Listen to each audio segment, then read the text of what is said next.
Hello, ladies and gentlemen, and welcome back to the podcast. And today, I'm going to go my review of AEW's Dynamite. Starting off tonight, we have MJF. In an MJF video segment, MJF looked like he was getting a tattoo removed. He was mocking Adam Page. And it looks like the tattoo that he was removing was the tattoo that he got, the AEW tattoo that he just got not too long ago. So maybe it seems as if MJF is not going to stay all elite. Stay tuned for more details on that. Speaking of Adam Page, we go into our first official match of Dynamite. It's Adam Page taking on Aaron Solo. This was a glorified squash match, man. Page was keeping the pace throughout the entire match, with Page quickly hitting a buckshot lariat on Aaron Solo, pins him for the 3, and your winner of the match is Adam Page. After the match, MJF comes out to the ring. He mocks Page. Page says that he wants MJF. MJF then is here with a bloody towel. MJF then, like I said, mocks Page. MJF says that Page should check on his friend. And then on the Titantron, it was shown that Christopher Daniels seemingly was attacked backstage by none other than MJF. Moving on from that, we go into our next match of the night. It's a bounty match. It is Brian Keith from the Learning Tree taking on Will Ospreay. I thought it was a good match, man. Back and forth matchup between Ospreay and Keith, with Ospreay keeping the pace of the match. Ospreay hits a Hurricane Rana on Brian Keith. Ospreay then hits a standing Sky Twister on Keith in the middle of the ring. Keith then gets up, lands a big boot on Ospreay. Ospreay gets up, hits a springboard forearm on Keith for a near fall. Ospreay then hits an Oz Cutter for a near fall on Keith in the middle of the ring. Ospreay then goes for a hidden blade on Keith, but Keith counters it with a jumping knee strike. Keith then hits an Emerald Driver on Ospreay for a near fall.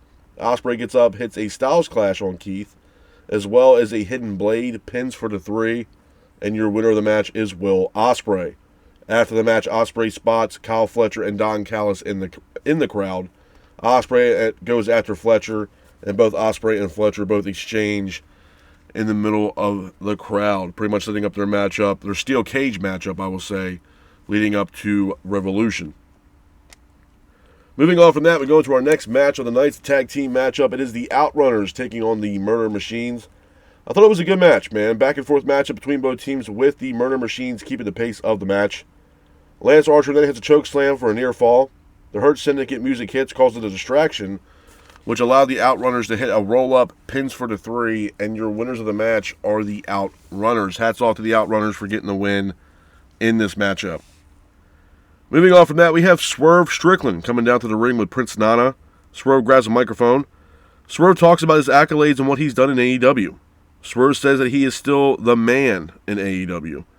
Swerve then mocks Ricochet. Ricochet is here. He's standing pretty much at the stage with a microphone. Ricochet says that he is done with Swerve, and that he's already beat Swerve and he's moving on to bigger and better things. Ricochet then mocks the audience. Nana says that the fans deserve a rematch. So Prince Nana offers Ricochet a proposition. And that is, it will be a rematch between Ricochet and Swerve, where the winner will become the new #1 contender for the AEW World title. And it looks like the match is official from Tony Khan, that it will in fact be Ricochet versus Swerve one-on-one once again at Revolution, where the winner of that matchup will become the new #1 contender for the AEW World's title. After that, Nana says that he is proud of Swerve. Nana says that he wants the old Swerve. The Swerve that we've seen against Adam Page, the Swerve that we've seen against other superstars in the past from AEW. Nana says that he wants his robe back, and if Swerve can't complete that task, there's a good possibility that Prince Nana will walk away from Swerve if Swerve is somehow not successful against Ricochet at Revolution. Moving on from that, we got a 6-man tag team matchup. It is the Undisputed Kingdom taking on FTR and Daniel Garcia. I thought it was a good match, man. Back and forth matchup between both teams, with the Undisputed Kingdom trying to keep the pace of the match. After that, Daxon applies a sharpshooter in the middle of the ring, but the hold is broken. Garcia and Cole both exchange in the middle of the ring, with Garcia going for a power driver on Cole, but Cole counters it into a roll-up, pins for the 3, and your winners of the match are the Undisputed Kingdom. Moving on from that, we have Cope, or Adam Copeland, attacking Claudio backstage. Yuta then attacks Copeland as well. Claudio then hits Cope with a chair shot. Jay White is here. Cope then hits a spear on Claudio in the middle of the ring. Yuta then goes for a running knee, but hits Marina Shafir. Cope then hits a concerto on Claudio. Willow is here. Willow comes out to the ring, grabs a chair from Copeland, also hits a concerto on Marina Shafir. Some interesting stuff there from Willow and Copeland. Moving on from that, we go to our next match of the night. And it's Deonna Purrazzo taking on Harley Cameron. Thought it was a good match, man. Seems like Harley Cameron's pretty much coming into her own. Back and forth matchup between Purrazzo and Cameron, with Cameron keeping the pace of the match. Purrazzo hits a power bomb on Harley Cameron for a near fall, but Harley Cameron gets up, hits the finish on Deonna Purrazzo, pins her for the 3, and your winner of the match is Harley Cameron. Hats off to Harley Cameron for getting the win in this matchup. Moving on from that, we go into the main event of AEW's Dynamite. It's an international championship matchup. It is Takeshita defending the international title against Orange Cassidy, where the winner of this matchup will move on to face Kenny Omega at this year's Revolution. The match itself, though, between Takeshita and Orange Cassidy, man, I thought it was a great match. Back and forth matchup between Takeshita and Orange Cassidy, with Takeshita keeping the pace of the match. Takeshita then hits a Blue Thunder bomb on Orange Cassidy in the middle of the ring for a near fall. Orange then gets up, hits a beach break on Takeshita off the announce table. Orange then hits an orange punch on Takeshita, as well as a Stun Dog Millionaire. But Takeshita then hits a Raging Fire on Orange Cassidy, pins for the 3, and your winner of the match, and moving on to face Kenny Omega at Revolution, is Takeshita. Hats off to Takeshita for getting the win in this matchup. A couple of things, man, I want to talk about when it pertains to AEW Dynamite. Number one, let's talk about Dynamite last night, man. Dynamite, for what it's worth, a lot of people that I know of that I talked to say that the Dynamite show last night was not that great. To be honest with you, man, I can't say that it was a bad show.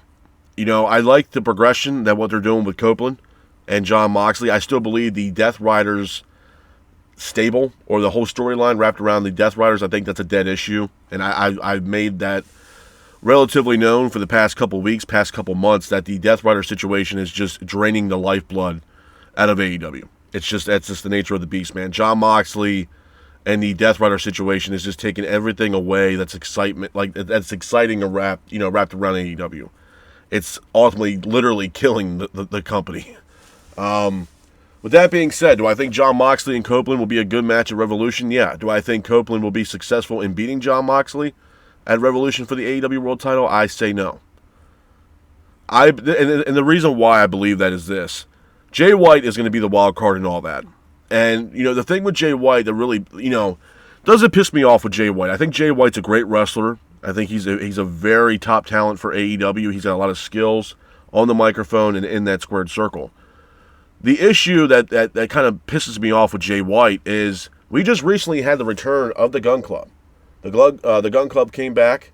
They challenged the Hurt Syndicate for the AEW Tag Team titles. They were unsuccessful in beating the Hurt Syndicate, but the Gun Club had recently just came back. Now, for those who don't know, the Gun Club are attached to Jay White, as well as Juice Robinson. Juice Robinson's obviously out with injury once again, so he's on the shelf. But Jay White is attached to the Gun Club. I don't understand, once they brought, you know, the Gun Club back into the mix with AEW, why Jay White is not going back to help out and assist the Gun Club. You know, there was no rebuttal with that. There was no discussion. There was no story on why Jay White is not once again associating himself with the Gun Club, and vice versa. There was nothing with that at all. But instead, we're getting Jay White somehow attaching his name to Adam Copeland, with Copeland's match leading up to Revolution for the AEW World Title. My personal opinion on what I think is going to happen here when it pertains to the Copeland match against Moxley is Jay White is going to turn on Copeland and pretty much have Jon Moxley beat Adam Copeland at Revolution, where eventually we will get a matchup between Cope and Jay White here in the foreseeable future. But I think what's ultimately happening here is Jay White is riding the coattails of Copeland, so Jay White could possibly get an opportunity at the AEW World Title. So I don't see Copeland beating Moxley at Revolution. Instead, I see Jay White possibly turning his back on Copeland so Jay White tries to get himself a title opportunity against Jon Moxley for the AEW World Championship. That I can definitely see. It's almost, at this point, it's almost like it's bound to happen, to be honest with you. But I think that's one of my negative takeaways from AEW as of last night, is what is going on with Jay White and the Gun Club.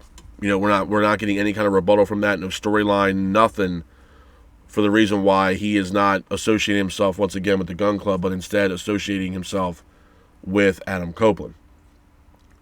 With that being said, the start of the night, we had Adam Copeland show up to the arena in an ambulance, telling the Death Riders that one of them will be leaving the arena in an ambulance, which ultimately happened due to the fact that the concerto that, Copeland had landed on Claudio, and obviously Willow getting involved by hitting a concerto as well on Marina Shafir. So that was great. I think the start of the show was great. I think seeing MJF was also interesting. I think the MJF Adam Page match is going to be great for Revolution. The interesting factor in that with the MJF segment was the fact that he seemingly got his AEW tattoo that he got not too long ago removed off his legs. So maybe MJF is not going to stick around with AEW, man. I'm not trying to put the cart before the horse. But I have mentioned this about MJF not too long ago that, I think when his contract is up with AEW, whenever that is, there's a very good chance that he might not re-sign with AEW. And if WWE come knocking, it looks like he might be on his way out. And to be honest with you, I wouldn't be surprised, because there's, literally nothing else left for MJF to do in AEW. At this point, the guy's pretty much done it all. So, and he's been, one of the main vocal points in AEW since the very beginning. So I don't think there's really much more for MJF to do within the AEW locker room or the company itself. So we'll see what happens with that. I think it's going to be an interesting match between Page and MJF. I'm definitely looking forward to Revolution. Harley Cameron, Harley Cameron's really coming into her own. She had a really good matchup against Mercedes Moné at AEW's Grand Slam, and she really did, hold her own. And the future's bright for Harley Cameron. She's immensely over with the fan base. The fans seem to be gravitated towards Harley Cameron, and rightfully so. And, hopefully they put her in some more high-profile matches, and hopefully she can build up some more wins, and maybe, just maybe, challenge for the AEW Women's Championship, or once again, maybe challenge for the TBS title against Mercedes Moné, if Moné is successful in her next challenge. But all in all, man, I think Dynamite last night wasn't a terrible show. I mean, I think, was this show better than last week's show? No. But not every show is going to be a great show. And I told you guys before, man, when it pertains to AEW, they've been in kind of a dry spout here for the past 2 years. Obviously the excitement around AEW has kind of faded, especially within the past 2 years. It's obviously not the same company of what it once was. And there's been a lot of change. There's been a lot of transition. There's been a lot of really, top talent for AEW that has left and gone on to greater pastures, man. You look at someone like Cody Rhodes and CM Punk and Jade. Recently, we just saw the debut of Ricky Starks on NXT. So these were some household names for AEW. You got Malachi Black, no longer, employed with the company. He's on his way to WWE. Whether that's Raw or SmackDown is still yet to be determined. Miro was also released from AEW. He could be, WWE bound or possibly TNA. So there's been some names that have left the company. And there's going to be some more names. I know Rey Fenix is desperately trying to get out of AEW. Most likely he's going to be going over to WWE to join his brother Penta, who's doing great over on Monday Night Raw as of late. So, there's going to be more talent that's going to be leaving that company. It's just going to happen. I think with somebody like MJF, obviously I think there was a ceiling for MJF, and I think he's getting close to hitting that ceiling within AEW. Yeah, he could probably win another AEW world title, which, I'm all for that. But I think he's getting close to hitting his ceiling in AEW at this point. And, when the time does come, if it does, where MJF walks away from AEW and goes over to WWE, it's going to be a huge gut punch to them. And it could be something that could be really detrimental to AEW. And I mentioned this multiple times in the past, man. It's going to take, one big name from AEW to go over to WWE, and it could be the gut punch from hell that might ultimately cripple this company. And it's unfortunate, but it's bound to happen. What WWE is doing right now, or I would say not right now, but for the past few months with these PLEs and stuff like that is very appealing, obviously, to certain superstars on the AEW roster that might get the opportunity to wrestle for WWE. So, yeah, it's definitely appealing. With that being said, do I think Raw and SmackDown have been the greatest for the past couple of weeks? No. I think Raw and SmackDown have been abysmal for the past couple of weeks, man. It's been hard to watch, man. It's a grind to watch Raw and SmackDown, which is crazy. I figured they would be full steam ahead and gas, on the pedal, man. Especially leading up to this year's WrestleMania. It's the biggest show in professional wrestling. It's the Super Bowl of professional wrestling. It's the show of the immortals, man. And I'm not getting that excitement right now from WWE. I mean, the only excitement I would, positively say that we have right now, or the most intriguing part on the road to WrestleMania right now, would be the conflict, if you will, or the story between, Dwayne The Rock Johnson and Cody Rhodes. And, obviously leading up to this weekend's Elimination Chamber, Cody has a very, very important decision to make on whether he's going to sell his soul to The Rock or walk away. So it's going to be very telling to see what Cody Rhodes does or what decision he makes leading up to the Elimination Chamber this weekend. But besides the WWE stuff, AEW wasn't bad. It's not bad. I think, a lot of things that I've been noticing about AEW as of late, it seems as if Tony Khan's not really pushing a whole lot on his A show, being Dynamite. It seems like there's a lot more going on his B show, which is Collision.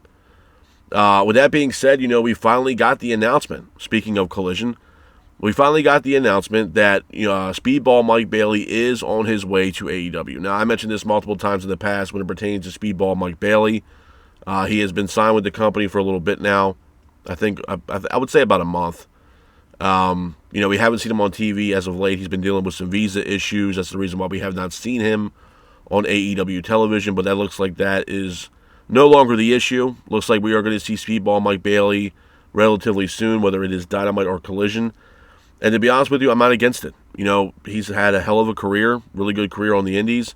Obviously made a big name for himself working with TNA Impact. And now Tony Khan had signed, Speedball Mike Bailey. I think he's going to be great.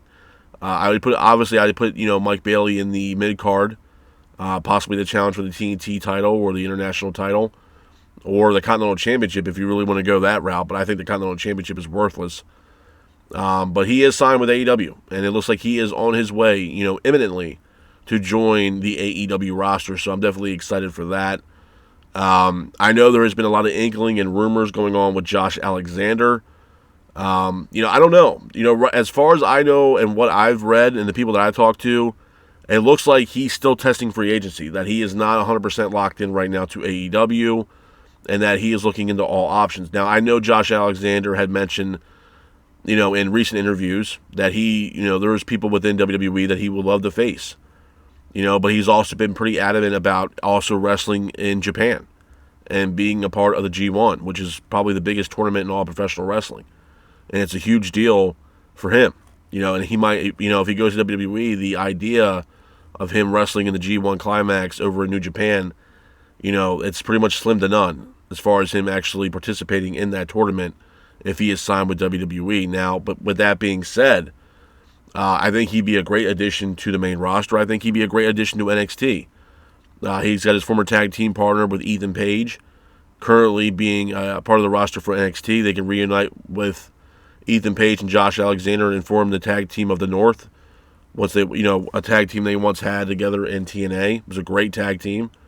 But we're going to see what happens. Obviously one of the main vocal points for Alexander is that he wanted to be a part of a story and have compelling storylines. And I don't know if, Dynamite's the best place for that. Because right now they do have a hard time telling stories or compelling stories enough to actually get the fans invested in their product. And that's been something that's kind of been the downfall for AEW for the past couple of years now as far as storylines are concerned. So, again, man, I'm excited. I'm excited to see what Speedball Mike Bailey can do. I think he'll be a great addition to the roster. I think he's a great talent. He's still young in the game. He's still got some time to develop. And he's going to give the fans a great match. I'm not saying that he's a Will Ospreay or even a Kenny Omega, but the guy can give you a solid match. And he's creative in the ring, man. So it's definitely going to be exciting to see what he can do inside that square circle for AEW. But Josh Alexander, it's still a wild card, man. I don't know. Maybe he'll show up at Revolution. Maybe he'll sign with the company and we see him sooner than that. Or maybe he just, he signs with WWE. We do not know yet. The other names that I mentioned from AEW, yeah, I mean, it's safe to say that I think a majority of them are going over to WWE. I think Malachi Black, it's almost a shoo-in at this point. And I mentioned this multiple times in the past when it pertained to, Malachi Black, that, I'd put him on the main roster, obviously. I would not bring him into NXT because he was already in NXT developmental. He did a great job. I would probably bring him over to SmackDown. Zelina Vega, his wife, his significant other, is obviously working over in SmackDown, so it's a win-win for him there. And I would have him possibly feud with Damian Priest and have, Aleister Black come in as a heel. Absolutely. The match would sell itself. It'd be a great match for both those guys, and I think it just works out, all around for Malachi Black to be a part of the SmackDown roster. And to be honest with you, the way SmackDown has been as of late, they need someone like Aleister Black on SmackDown because SmackDown is, Christ, man, it's bad. It's bad, and hopefully, the rumors are true and SmackDown goes back to being 2 hours, because right now the 3 hours for SmackDown, it's just brutal. And it shows on television, man. That third hour, they don't give a shit what happens in that third hour. And there's no reason for both companies to be 3 hours long. That's fucking insane. And SmackDown's never been 3 hours. Raw has never always been 3 hours, but Raw has been 3 hours for a while. But in the very beginning, Raw was not 3 hours. So, having combined with just Raw and SmackDown alone being 3 hours of wrestling is crazy. There's no reason why both, brands need to be 3 hours. Other thing I talked about earlier too, obviously Ricky Starks. Ricky Starks made his debut with NXT. It was another loss for AEW, but it was something I was happy, and I still am. I'm happy for Ricky. Sky's the limit for Ricky over in NXT. I think he's going to do great things over in NXT. And that's where he belongs, man. I didn't want to see Ricky automatically go from AEW and jump to the main roster. I think there was still time for Ricky to develop his craft, develop his promos, his mic skills. Give it about 6 months to a year after WrestleMania season, and maybe the conversation will be brought up that they will move him up to the main roster, because usually after WrestleMania, some people end up getting called up. So, a lot of things are going on with NXT too. Not just Ricky Starks. You got obviously TNA partnering up with NXT. You had Oma Femi being challenged by none other than the X Division champion Moose, for a matchup, I believe, at Roadblock, if I'm not mistaken. It's going to be a good match, man. It's going to be a hell of a match. Those two guys, between Oma Femi and Moose, they're going to tear the fucking house down. So, I'm all for it. I think it's going to be a great match. I love the working relationship that WWE has currently right now with TNA. Specifically the NXT and TNA relationship. I think it works out great. Jordynne Grace is also a part of the NXT roster. She's going to make an impact for sure in that women's locker room. We got a double title match, I think, for NXT, where Julia would take on Stephanie Vaquer, title for title. I think that also might take place at the next pay-per-view for NXT. So, the women's roster for the NXT is one of the best things NXT has going right now. And obviously it's working because NXT is still continuously beating the shit out of AEW in the ratings week in and week out. And NXT technically is WWE's developmental program where they train the superstars, train people to try to become WWE superstars, and even that is beating, and ratings-wise, is beating the shit out of AEW. So obviously things need to change for AEW. That's the nature of the beast. That's just the way things are, and it's the way things, hopefully, after what they've been so long, they can change, because they need to change. I don't give a shit what that change is, but it's something hopefully that would change enough for things to get better. And I think that's something that hopefully they can, look into, to be honest with you. Because if not, I don't know. I really don't know. But like I said, man, the show last night for AEW, it wasn't terrible. It wasn't bad.